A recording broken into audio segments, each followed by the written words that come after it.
All right, everyone. Well, thanks to COVID and now everyone's dying, they finally canceled class, so we're going to have to run this way for the next month. Unfortunately, there really isn't that much time left in class anyway, so hopefully we can just power through this. And not much else to say. I'll just be keeping in contact with email, and this is going to go as well as it ever did. So last time I got definitely pretty flummoxed with one aspect of harmonic oscillator, so we're going to do a little bit more. We're going to have one more lecture with harmonic oscillator, this and that. And so this is like lecture 2 or 3, depending on how you count. And last time we proved a lot of aspects about the harmonic oscillator using creation and annihilation operators. And I was stammering quite badly and had lots of stupid pauses. And that was because of one aspect that of course, I've worked out. It was right before class last time, that I realized that there was something I wasn't quite getting. That some of the steps and some of the proofs didn't make sense to me. And as anyone watching these videos saw, that I got, it all came down to, are the creation and annihilation operators, are they adjoints of each other? And it turns out that they are. Now, so just watch the last video. I stammered a lot and I said, wait, I'm not too sure about this. I said that like 20 times, but anyway. So, which one's which? That's annihilation, that's creation. And it turns out they are adjoints of each other. And that was important because this thing, when it acts on, let's see, what did we cover? Let me review some of this. If the annihilation operator acts on a state, and this is a quantum number, so we know that that will be 0, 1, 2, 3, 0 for the ground state. The annihilation operator's job is to do this. Okay, and the creation operator's job is to do this. Okay, so it turns states into other state, n plus 1. These are operators. They're not like any other well, they're kind of like the unitary operators. They're kind of like projection operators because their job isn't really to return eigenvalues. Their job is to turn states into different states. So cool. So what? Well, so what is that we did a whole bunch of tricks with these, and we could explore aspects of the harmonic oscillator, mostly that the quantum number goes from 0, 1, 2, and of course the Hamiltonian acting on a state is equal to the n operator, which, let me remind myself, the number operator is what that's called, which is a plus a.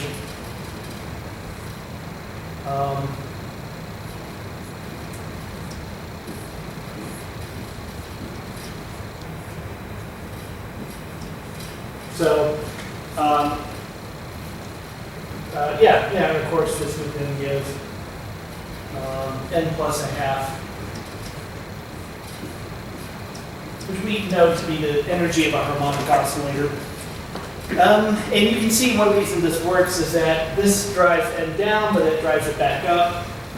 And so that makes sense. And let's see. And actually you get the square root of n times the square root of n. So that's why, you get, right, square root of n drives it down 1, and then the square root of n minus 1 plus n is square root of n, so you get square root of n squared, which is n. So, right, it all makes sense. I just want to point out again, I was flummoxing horribly last time because I didn't recognize these as being adjoint. So, of course, when it came to all these proofs, So let me put it this way. So if these are adjoint, then what that means is,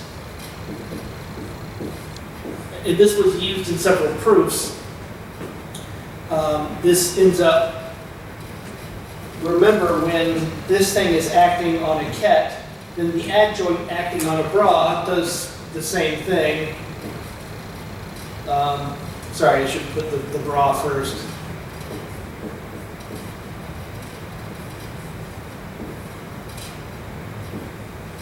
Okay, so again, this thing's adjoint, which is that acting on a bra, it does the same thing. It does the same thing. It just does it on the bra, and you end up whatever number spills out is the complex conjugate. The complex conjugate of a real number is a real number. So anyway, I just wanted to reiterate that this was part of the proof. And I stammered like crazy because I didn't know if this was true. Okay, now, so it is true, and here's something else. Let me explain why that is. Now, let me just remind you that I just said it, but let me just say it again. An operator acting on a state, let's say it's its eigenstate. Remember that it is the adjoint of that operator that acts on a bra. And again, I've already done this, so I don't know why I'm doing it again. But okay, so that's what an adjoint does. There's a dual correspondence. And what I said at the very beginning when we were learning about direct notation is the relationship between an operator and its adjoint is never clear. You have to look at your system and figure out what makes sense. So in Hermitian operators, and those will be any operator that returns a real eigenvalue, those are self-adjoint, right? Remember that meant that the operator was its own adjoint. You know, and I've been bad about the little hats, by the way. So the operator is its own adjoint, the eigenvalues are real. Okay, cool. You know, so if it spits out real eigenvalues, which is almost all our operators, then they're its own adjoint. So you don't have to do anything. Okay. Unitary operators transform things from one state to another, but those ended up being easy. A unitary operator, the adjoint is 1 over the, you figure out what the operator is, the adjoint is 1 over that. And if it's a matrix, it's not hard to Google, how do I invert a matrix? And you see that there's an algorithm. The way I like to do it is I like to just stare at it and make it equal 1. That works for me. That's easy too. Okay, now what about these guys? Now the reason I was staring like a moron is because I don't recognize those as necessarily being adjoint. So, but they are. Now here's the reason why. Okay, if you look at this, this is composed of 2 Hermitian operators. X is Hermitian because it returns a real eigenvalue. Position is real. It really exists. Momentum exists, it's real, it's measurable. So these are Hermitian operators and their eigenvalues are real. Okay, a real plus an I times a real number is complex. So I've taken 2 real numbers, the position and momentum, and I've made them complex by multiplying I just happen to pick momentum is multiplied by I. So if this is like A plus IB, this is A minus IB. That's a complex conjugate. Okay, so whatever the annihilation operator returns in terms of a result, the creation operator is going to return the complex conjugate. So that means they have to be, so you're kind of seeing this property, right? And that means they have to be adjoint. So apparently that's how you know that. So again, I just want to point out, these are adjoint. If you multiply them together, you don't get 1. They're not unitary. I never said they're unitary. That's one of the reasons I did not recognize them first as being adjoint, because I got it in my head that they were, which was wrong. It's never straightforward to necessarily know what an operator's adjoint is, unless it's Hermitian, in which case you don't do anything. It is its own adjoint. This is definitely not a Hermitian operator for the reason I just said, but the one with the little adjoint symbol, which I mistook. God, I really screwed up. I'm never going to get over this. But anyway, these return complex conjugates of each other, so they have to be adjoint. Anyway, so that's my big screw up. So what else did we talk about? Oh, I mentioned one of the reasons why these guys are important and why you will always, always, always see these in talks is because so it's just still in reviewing, and the video cut out right. I didn't quite think the last video. There's still just a few minutes of discussion, but you didn't really miss anything. What's important is that the position operator can be expressed as a combination of the annihilation and creation operators. Okay, that ends up being really important. It's not important. It just is. It's important because it's useful. This is unbelievably useful. Remember that vibrational this and that is part of every problem you're ever going to study. Molecules vibrate. When you're studying the electronic structure, you have this thing called vibrational electronic coupling. So what happens is that if a molecule is in an excited electronic state, the electron may relax by giving up its energy to vibrations, which means that there's vibrational coupling to the electronic states. So I know that's some lofty words, but the point being is that you are never going to avoid thinking about how molecules vibrate, even if you're studying electronic structure. It still ends up being very important. Same for the solid state. When you, so why are things not perfectly conductive? An electron, the proper terminology is the electron scatters off a phonon. What that is what I just said a minute ago about a molecule. The electron is in a state, but it can relax to a different state. We usually like to think that maybe it goes to a lower energy state, where energy is compensated by a phonon, right? A phonon, which is just the vibrational state of a solid material. It's just a different word for the same thing. Okay, sometimes though an electron could maybe go to a higher state, and that would be because the material actually loses vibrational energy that gets inputted into the electron, or vice versa, which is what I described just 30 seconds ago. Okay, position operator, potential energies are almost always functions of position, which are now functions of the creation and annihilation operator. That means that you can calculate matrix elements very easily. What is a matrix element? Okay, those would be like if you have a matrix representation of a Hamiltonian, something we've done quite a bit. You do that, and then you diagonalize the Hamiltonian, and then you get eigenvalues. Those are your spectroscopic observables, and then wave functions too, if you want to go further with it, if you feel like you need to. Anyway, a potential energy is always a function of position, and now you can know how to build Hamiltonians quite easily when you're including vibrational this and that. Now, last time I also talked about how the difference dipole operator for a molecule has to be, let's say that it's in the x direction. Okay, normally we use z, but whatever. X, Z, whatever. Okay, so when in the excited, and from the ground to the first vibrational state, there's a change in dipole. That actually, I can give you a little bit more detail. This CLH bond will increase going to the first vibrational state, and that changes the dipole moment. Changes in dipole moment make transitions infrared active. Okay, so whatever. And how active, how strong, what's the Beer's law coefficient, how strong the absorption is depends on how big this is. Okay, so there you go. And like I mentioned last time, what you see is that if you're in the ground state, an absorption, anything you see in an FTIR spectrum is a ground state going to the first excited state. And that's because of that operator. Let's see, is it that operator? Yeah. This operator takes the ground state to the first excited state.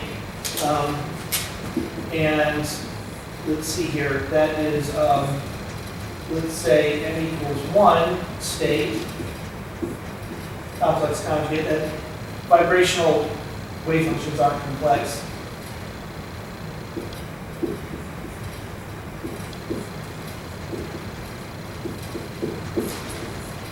Okay, so that's the correct expression for the different dipole moment. And this will not be 0. And I can evaluate that because the position operator will take the ground state and bring it to the excited state. And so now what I've got is the excited state squared. And that will not be 0.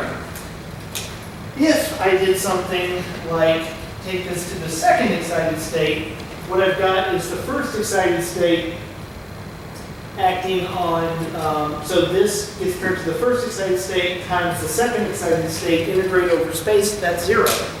The integral of two eigenstates that are not the same as 0, the integral of two eigenstates that they're the same state is 1, right? That's orthogonal normalization. So again, you can see the usefulness of this property. Anyway, so again, I've blown a bunch of time simply reviewing what I talked about last time. I'm going to finish up with, again, just showing the utility of this and doing some math problems. That's actually today's lecture. Wednesday, I'm going to be kind of bad about this. I'm going to do some things that are probably pretty straightforward for what we've learned so far. So there won't be any kind of like, oh, here's a new integral. You've never seen this before, but it's cool, trust me. I will do that next week. This week, I'm going to cover some things that are basically applications of things we've already done. And, you know, that sounds kind of bad, but at the same time, I like to make things stick. I'm even going to do time-dependent quantum mechanics one last time. Anyway, class is almost over. All right. Now, you may recall, okay, so what we're going to do is we're going to solve the wave functions. How do we solve them? All right. You may recall that on the homework, I had you look at the Schrodinger equation in the momentum frame, and so you end up with this differential equation, which you just integrate, and that gave you a wave function in momentum, and then to get the wave function in space, you did it for your transform. And on your homework, hopefully, you've gotten comfortable with these Fourier transforms work. When you Fourier transformed an x wave function to a p wave function, it was normalized. It gave you the proper expectation values. Everything worked just fine. And if you are in the materials science field, you need to be thinking in terms of momentum wave functions. You should not be thinking in terms of spatial wave functions. So that's one reason I want to hammer that home. Okay, so we're going to solve the wave functions. We're going to do that with annihilation operator, and then creation operator. It's just a math exercise and it's similar to the homework, but again, let's practice stuff we already know. There's value in that. And I'm going to do that tomorrow, whatever. Anyway, I'm going to do what I'm going to do. All right, so how do we solve the wave functions for vibration? It ends up being, God, this is actually kind of fun. I actually kind of like doing this. This is actually, because it's actually easy. I like doing math stuff that looks hard, but it's actually easy because well, you heard what I just said. When I'm teaching undergrads, I write the Schrodinger equation. I add, potential energy of harmonic oscillator of a spring is 1/2 spring constant x squared, and then I mentioned, okay, and then 17th century somebody solved this thing for the heck of it, and now we look at the answer. Okay, now we can actually do it. Now we can actually solve it. So again, we value our mathematical ability in physical science. All right, so I wrote down the annihilation operator. Okay, so what we're going to do is let's do that. And again, I'm bad about hats. When it comes to this stuff, there's hats. Everything's an operator. There's hats everywhere, so I forgot the hats. Okay, now this is 0. If you try to annihilate the ground state, there's nothing, right? So I don't know that you would presume that, but I'm showing you. If you try to drop the lowest energy state to something lower, there's nothing. That doesn't make sense. And it doesn't make sense in quantum land means that, yeah, you'll get zero. So this is sensible, right? I'm sure it makes sense maybe for someone to show you that. You know, you've seen it. Anyway, all right, so now what? Okay, let's do this. Okay, so remember, I'm trying to get the wave function, I'm trying to get it in X space. Harmonic oscillator wave functions are localized, so we're going to want to do this in the X representation, not the P representation. Momentum wave functions are good for solids because waves go on forever, whereas when we're talking about molecules, which are molecules, vibrational HCl, the HCl doesn't fly off to infinity, right? So it makes sense to solve this in the X representation. Okay, now we already know what A is. I already wrote it down. I'll write it down again. I'll kind of write it down again. Let's see here. Okay, so what have I got? Okay, so the annihilation operator has X in it, X operator, and don't forget that the P, when I do P, remember that P is weird, that it lets the bra pass through it. So I'm going to get minus IH bar, well, minus I, I'm going to have minus I squared. Again, just look at what the A operator is. W.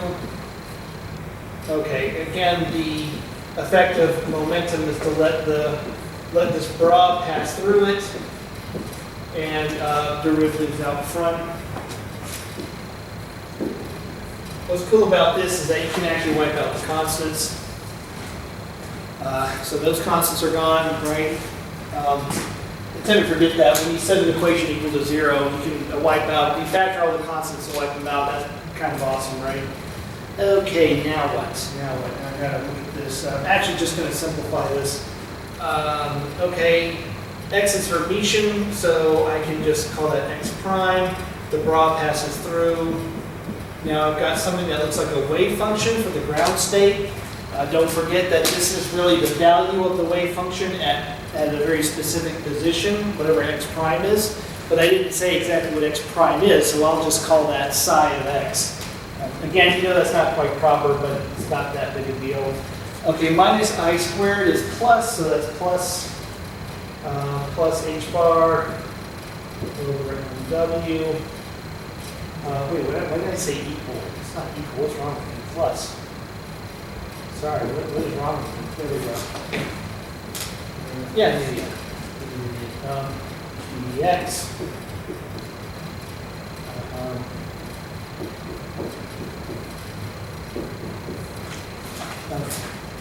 All right, so now we have a Diffie cube, but now remember, this is, oh, that's an awful looking X. When you have the Schrodinger equation, momentum squared over 2m plus v of x, it's automatically a double differential equation, which sucks. Those are impossible. This is a single differential equation. Those are almost universally quite easy to solve. All right, so let me re-represent this as, now again, you know, it's not quite proper to necessarily do this. This is the wave function at a position. So, well, I guess this is too, right? So that's fair. Again, I haven't necessarily specified what the position is, so that's why I can like graph it anyway. Okay, so plus H bar. There we go. The wave function. Okay. Now what I'm going to do is do a little factoring. Let's see. I'm going to bring this over here. Take that over there. No. I'm actually going to divide that out here. And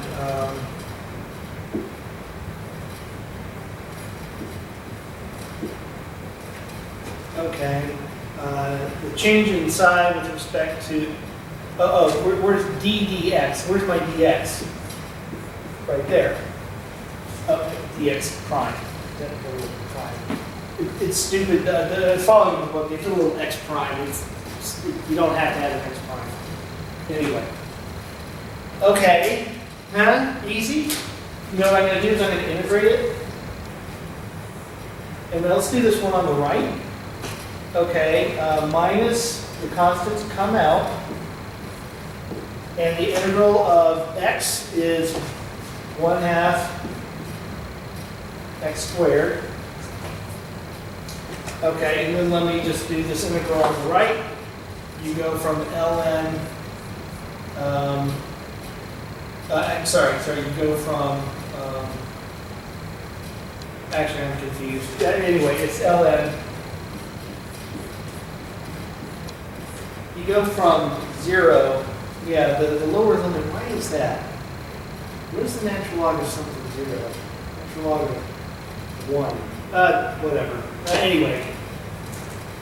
Okay, so now I know that psi of x is e to the minus nwx, again, a little dash. You don't need that dash. I really regret putting the dash there. And actually, I'm not even looking at my notes. Damn, I did it right.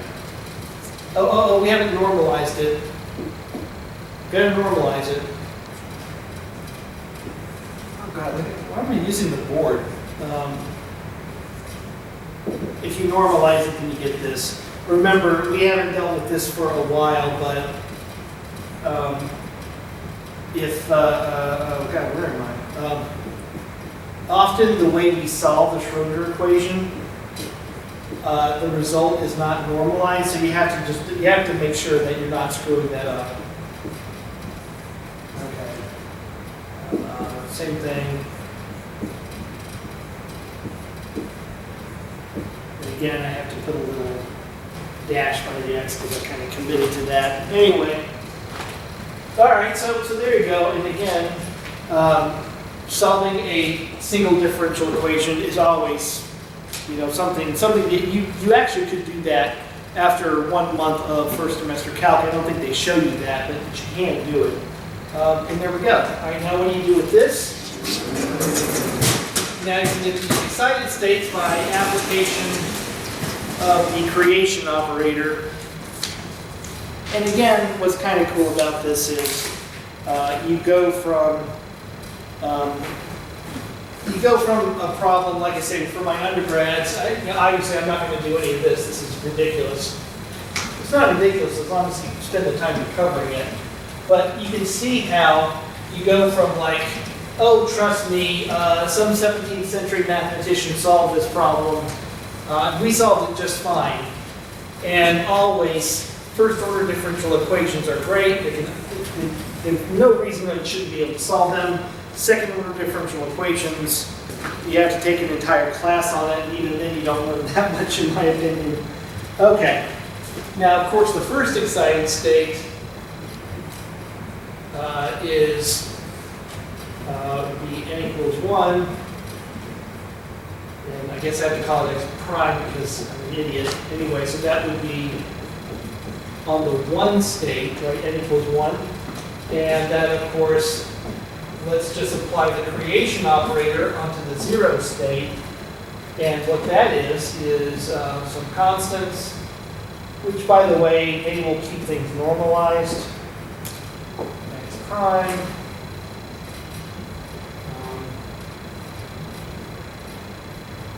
X operator minus, right, annihilation is plus, creation is minus. And so what this ends up turning into, again, a undergrad could do this.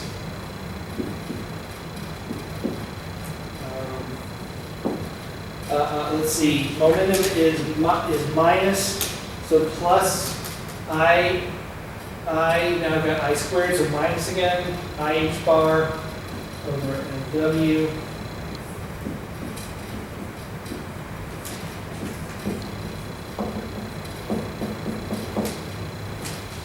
Okay, so there you go.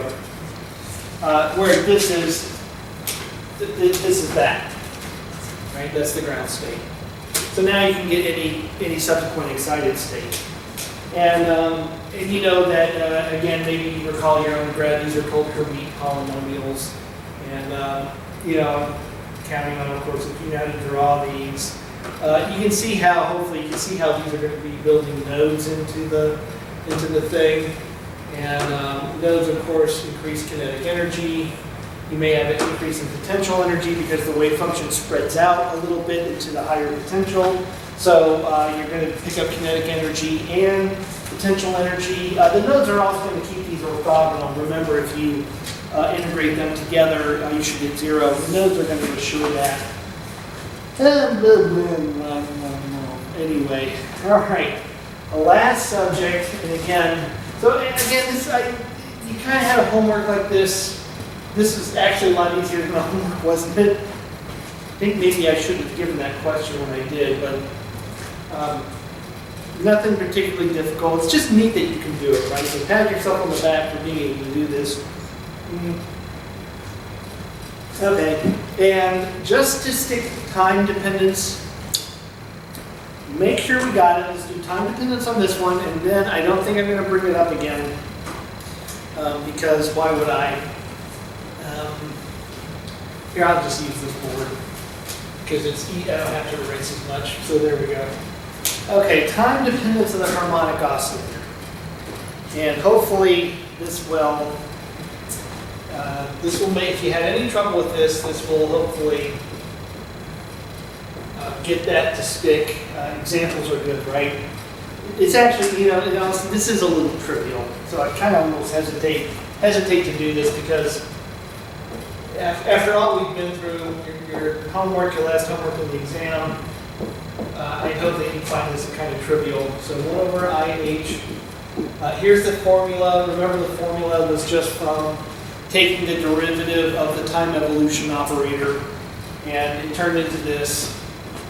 Remember that, so it's a commutator of the operator with the Hamiltonian. Now, the Hamiltonian in our derivation should be time dependent too, but if it's actually not evolving with time, then you can just do that. Now again, that's because by definition the Hamiltonian is not evolving with time, and if that's the case, the unitary operators acting on the time-independent Hamiltonian do nothing because the time evolution operator is a function of the Hamiltonian, and operators and their functions they commute. And so that means that those unitary operators are going to cancel each other out when they're working with their own operator, functions of the same operator. Anyway, we've gone over that. We'll go on. All right. Now the trick is, I worked this out completely, but so I'll write it out.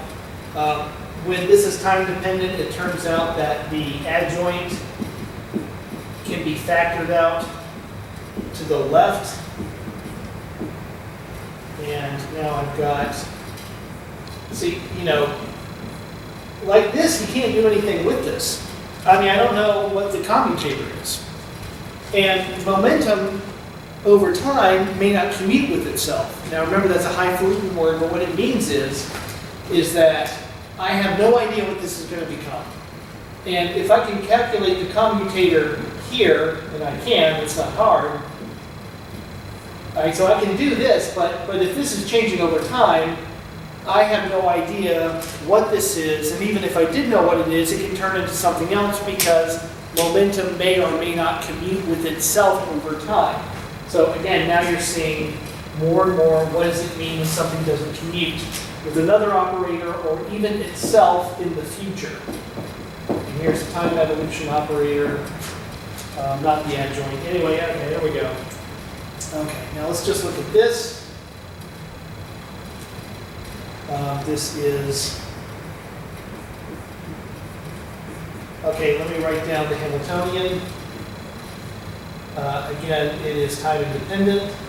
Now we know that when you evaluate the commutator, this first term, you're going to have a FOIL, right? You're going to have P times this, and so and then the subtraction of the permutation.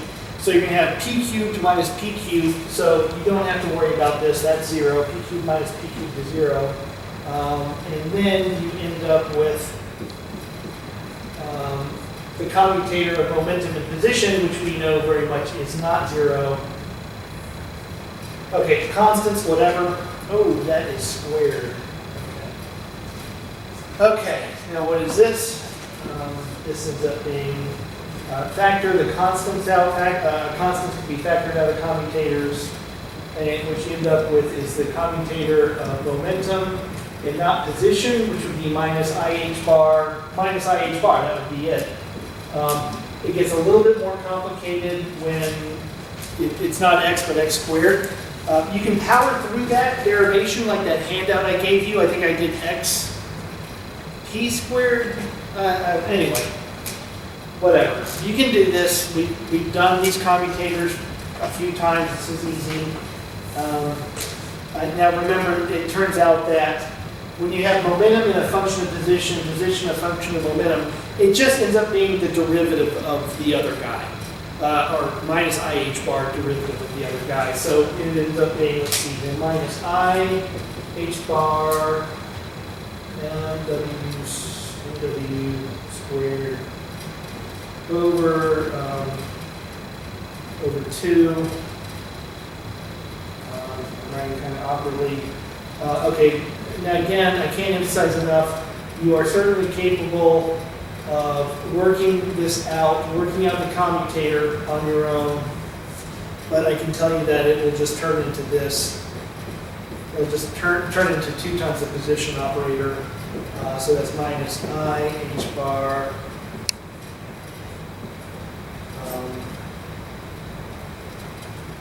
yeah, there we go. Yeah. Oh, it's a little hat. All right, so now let's go back to here. Now what you've got is, let's not forget, one of the things I tend to do, I forgot what I'm working on. I'm working on this. Okay, e to the I and then t and h bar. The mess I just wrote down a second ago. I wrote that backward for some reason.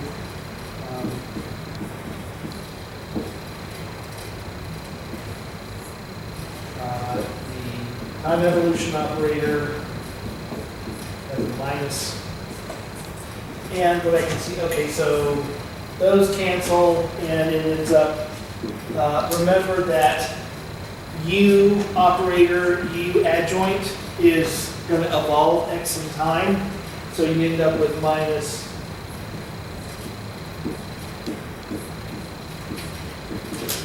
just remind you once again. Okay, it's a little unfortunate because if this was the position at time 0, then I just bring t over and integrate it. But when it's position at time, I need to know how time is part of this equation. If there's like a t squared in there and I integrate it, I'm going to get a different result than if there's a t in here that would integrate to a different something. So I'm kind of stuck. Let me just go through the rigmarole of doing position, but we've actually done that a couple of times and you get the exact same result that we've done again a couple of times.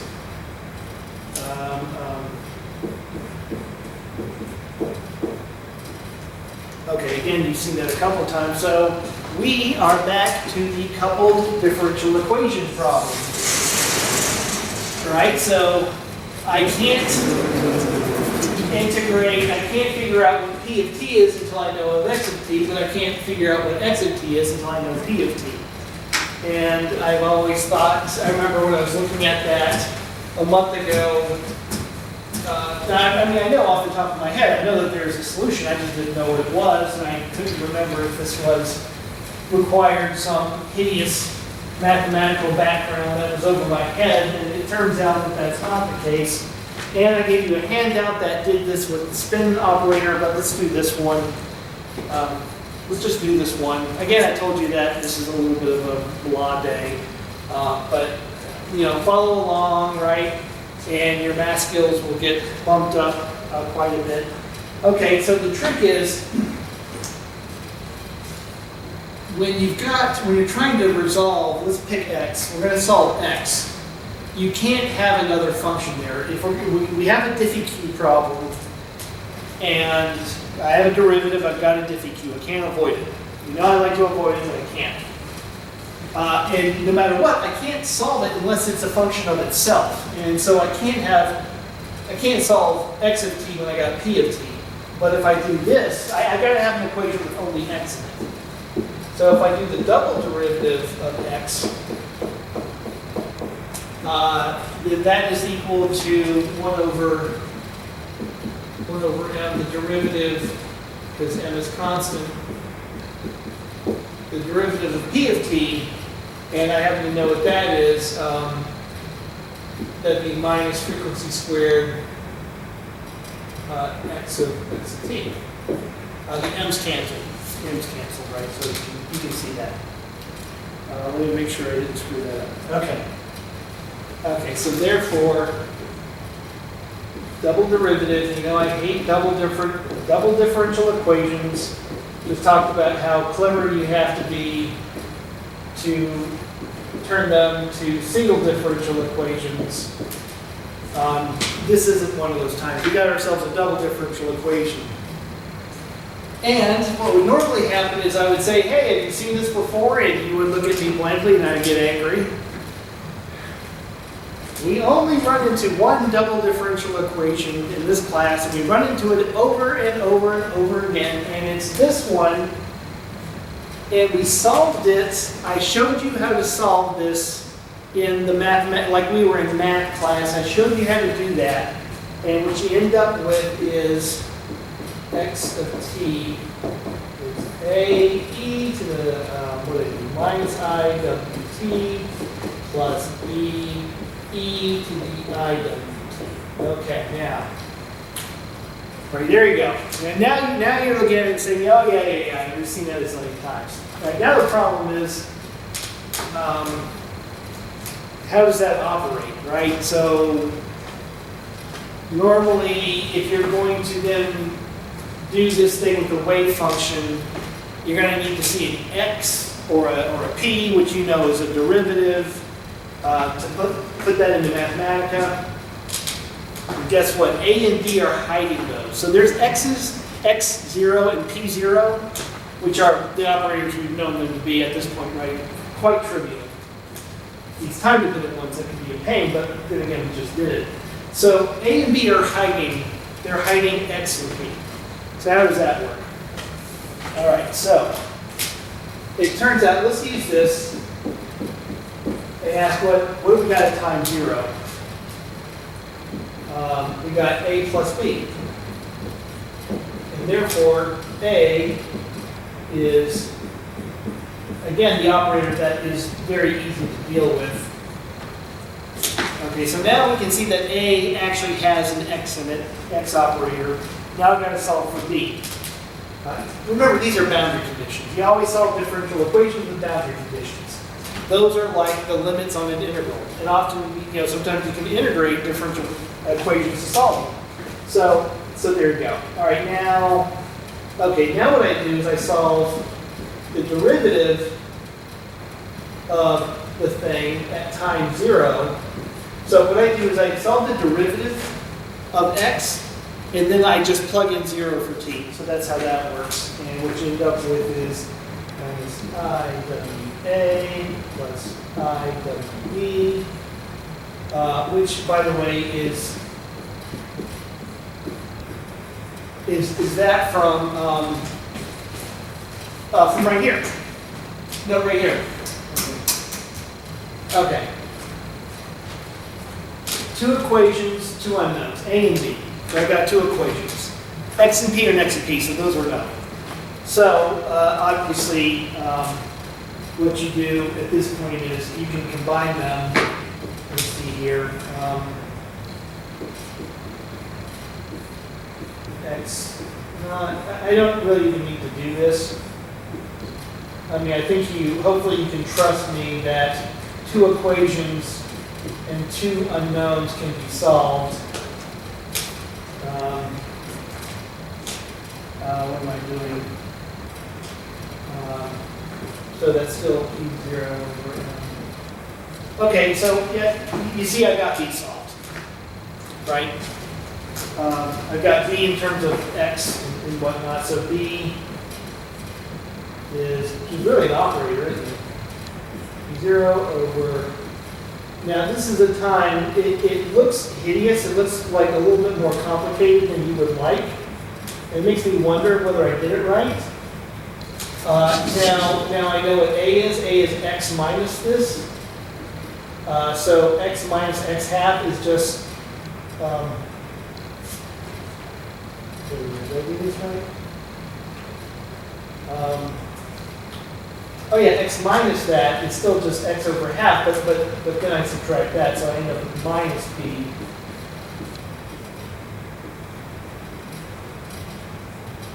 But X minus a half X is still X. X over 2. Okay. All right, anyway, I just wanted to show you that it's solvable. Okay, let me go over here. Again, I'm not working the board too well. Again, it's not that bad. It certainly is a bunch of algebra. I can't really remember, other than solving this thing, which again we've done before, other than that part, you'd have to watch that video. That's not trivial. The rest of it's a bunch of algebra. And what I'm setting up here, by the way, is when it comes to these E to the IWT, when it comes to these, now you're going to want to turn these into, that's cos plus I sine, and this is of course cos minus I sine. So what this ends up being, and I'm not going to do that because I've already really blown a lot of stupid time doing this, is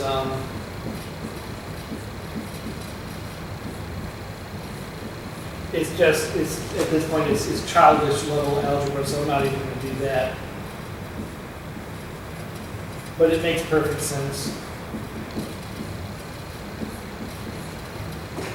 Okay. And I'll just tell you what P is. I'm not solving it. Obviously, it ends up being, this really wouldn't be hard. All right, notice as a sanity check, at time 0, cosine of 0 is 1. So P0 is P0. And then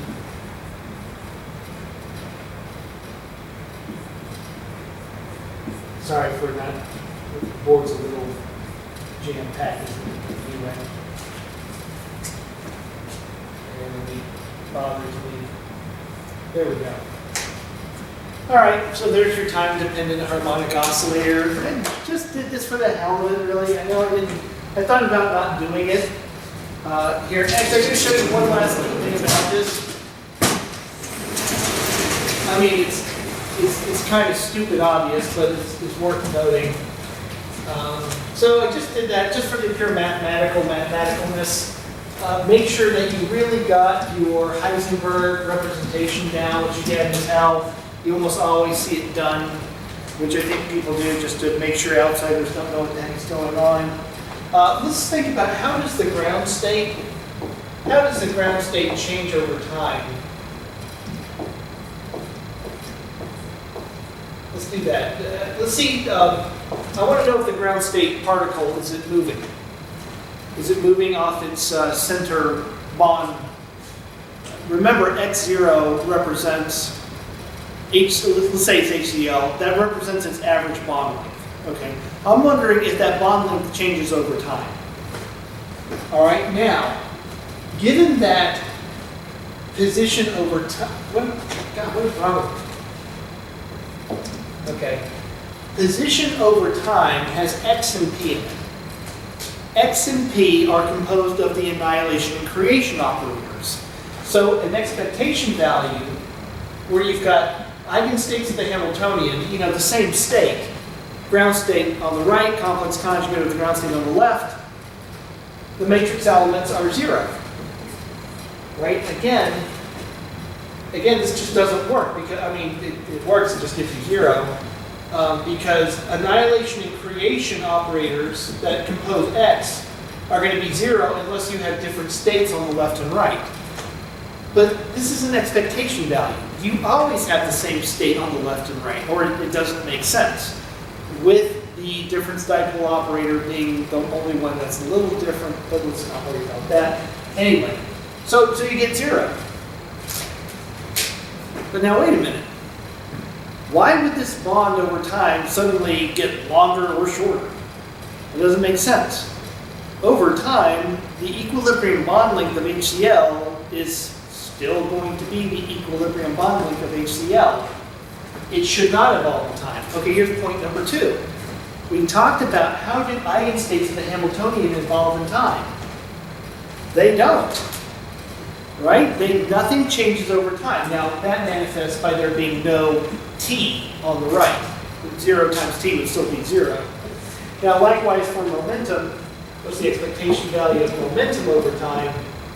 For the same reason, you also get 0. So this thing doesn't wander out of a track. So let's think of this actually as, instead of an HCl bond length, let's say it's a particle and it's in a parabolic trap.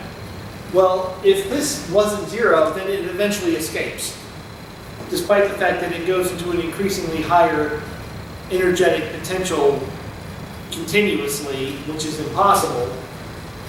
Therefore, on average, it moves to the right, but then it'll move to the left, and then it'll move to the right. Its velocity is changing left, right, plus, minus, and the average of plus, minus is 0. So it's not really, it can't get out. So this all makes sense. And again, the expectation values of eigenstates of the Hamiltonian do not change.